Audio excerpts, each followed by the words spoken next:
오늘 알려드린 문해력을 키우는 6가지 핵심 방법론을 마음속에 간직하고 늘 실천하신다면 국어시험 성적 향상은 물론 모든 과목의 공부 속도가 미친듯이 빨라지는 걸 바로 느끼실 겁니다. 안녕하세요, 연수남이에요. 현직 전문의예요. 그동안 정말 많은 분들이 문해력에 대해 다뤄달라고 댓글을 달아주셨는데요. 드디어 문해력 키우기의 정석편을 준비해봤습니다. 본격적으로 다뤄보기에 앞서 문해력이 모든 공부에 있어 왜 중요하고 우리가 그를 해석하기 어려워하는 이유, 그리고 문해력을 몇 차원 더 끌어올릴 수 있는 본질적인 방법에 대해 다뤄볼 텐데요. 모든 내용이 유기적으로 연결되어 있으니 완벽한 숙지를 위해 꼭 처음부터 끝까지 봐주시길 바랍니다. 문해력이 도대체 뭐길래 많은 교육자들이 이 능력을 키우는 걸 그렇게 강조하는 걸까요? 문해력의 사전적 의미는 글을 읽을 줄 아는 것을 말하는데요. 이 능력이 중요한 이유는 크게 4가지로 나눌 수 있습니다. 첫째, 수능, 국어 및 영어, 공무원 시험, 피셋 등 언어 관련 과목의 시험 점수와 직결된다. 대부분 언어 시험의 문제는 글을 제대로 이해했는지, 그리고 이 제시문을 비판적으로 받아들일 수 있는지를 평가하는데요. 문해력이 바로 이 능력과 직접적으로 연관됩니다. 둘째, 다른 모든 과목의 공부 속도와 정확도를 높인다. 과탐과 사탐만 해도 교과서가 전부 텍스트와 그림으로 구성되어 있죠. 교과서를 읽는 능력이 곧 공부하는 능력입니다. 뿐만 아니라 문해력은 수업을 듣는 능력과도 관련이 있는데요. 어릴 때부터 문해력을 기르지 않으면 학교 수업이 갈수록 이해되지 않고 흥미도 없어지므로 교실에 앉아있는 것이 고역이 됩니다. 셋째, 가성비 좋은 인생을 사는 데 도움이 된다. 최소 노력으로 최대 성과를 거두기 위해 필요한 것이 바로 다른 사람이 해놓은 연구인데요. 공부는 기존의 연구를 읽고 들어서 알고 그것을 자기 말과 글로 표현하는 일입니다. 여기에 직접적으로 관여하는 게 바로 문해력이죠. 넷째, 성공하기 위해. 현대 사회는 말 잘하고 글 잘 쓰고 말과 글의 내용이 좋은 사람이 대우를 받는 곳입니다. 문해력을 갖춘 사람이 결국 꽉 찬 말과 글을 유창하게 구사할 수 있는 거예요. 이처럼 높은 가치를 갖고 있는 문해력. 하지만 이 능력을 갖추기란 만만치 않은데요. 우리가 글을 해석하기 어려운 이유와 문해력이 부족한 이유가 일맥상통합니다. 반대로 생각하면 글을 해석하기 어려운 이유를 알면 문해력을 키울 수 있는 방향성을 잡을 수 있게 되는 거예요. 우리가 글을 해석하기 어려운 이유를 하나하나씩 살펴보면요. 첫째로, 보통 독자는 글이 2괄식으로 서술되어야 글의 의미를 쉽게 파악할 수가 있습니다. 하지만 우리말과 글은 중요한 단서가 늘 뒤에 있는 게 문제예요. 2괄식보다는 미괄식으로 쓰인 글들이 많고요. 가령 나는 연수남 좋아 까지만으로는 정보가 제한되고 마지막으로 한다 또는 하지 않는다에서 확정적인 정보로 완성되는 탓입니다. 물론 여기선 전자가 맞는 말이죠. 애템. 두 번째는 배경 지식이 부족한 경우인데요. 배경 지식이 적으면 같은 책을 읽고도 습득하는 내용이 적어집니다. 그래서 평소에 사탐, 과탐 등 기타 과목 공부를 열심히 해놓지 않으면 정작 국어 시험도 어렵게 치게 되는 거고요. 반대로 문해력이 부족하면 사회, 과학 관련 책을 읽기가 힘들어지는 악순환이 반복될 수 있는 거죠. 세 번째는 읽다가 앞부분을 잊어버려 유기적으로 연결되어 있는 글의 뒷부분을 이해하지 못하는 경우고요. 네 번째는 고유 명사가 낯설어 내용 파악을 하지 못하는 경우도 존재합니다.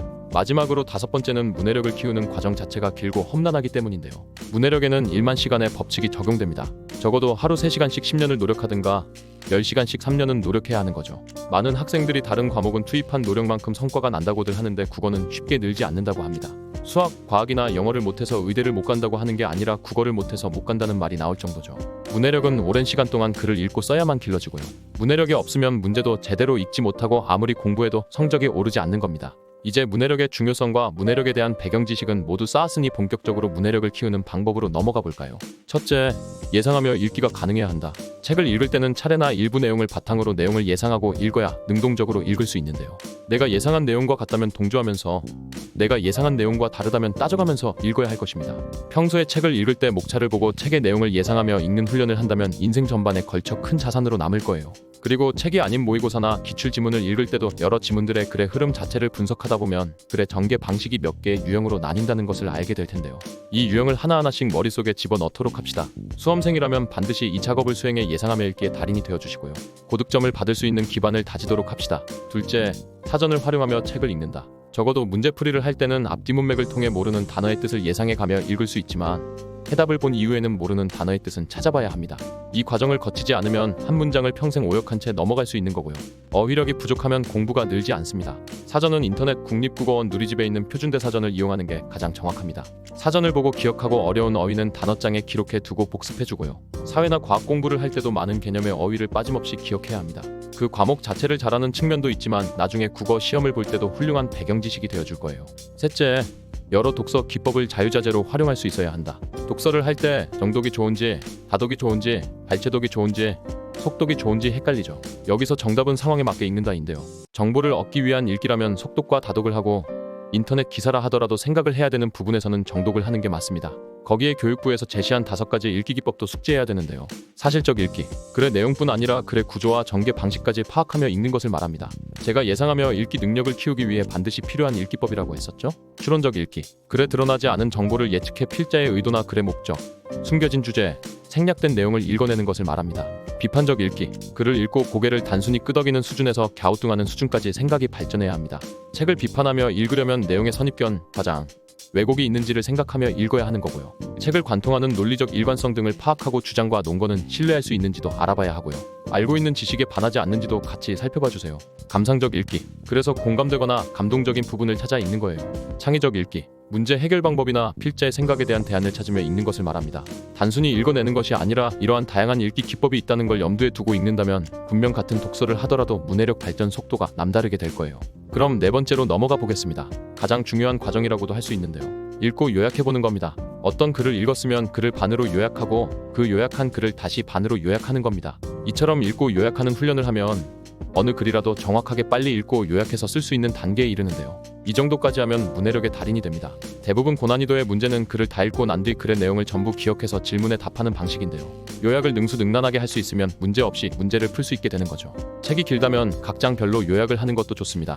요약한 내용에 자신의 생각까지 적을 수 있으면 더 좋은데요. 자신의 생각까지 덧붙일 수 있다면 책을 비판적으로 읽을 수 있게 됩니다. 실제로 1993년도에 개봉한 로버트 레드포드 감독의 영화 흐르는 강물처럼에서 아버지가 아들을 홈스쿨링 시킬 때 공부의 대부분이 글을 반으로 요약하고 이를 검사한 뒤 다시 반으로 요약하는 방법으로 이루어졌는데요. 그렇게 공부한 큰아들 노먼은 나중에 변호사가 됩니다. 요약이 공부의 기본이 된다는 것을 보여주는 영화의 한 장면인 거죠. 5째, 좋은 글과 다양한 책을 읽어야 한다. 여기서 좋은 글을 읽는다는 의미는 동일한 화제에 대해 서로 다른 관점의 글을 대조하면서 읽는 것, 혹은 비슷한 주제를 담은 다양한 형식의 글을 비교하면서 읽는 것을 말하는 거고요. 다양한 책은 말 그대로 다양한 분야, 문학, 역사, 과학, 철학 등 여러 장르의 글을 읽는 것을 말합니다. 이렇게 되면 나중에 기억에 참고해서 많은 것을 꺼내 쓸 수 있게 되는 거예요.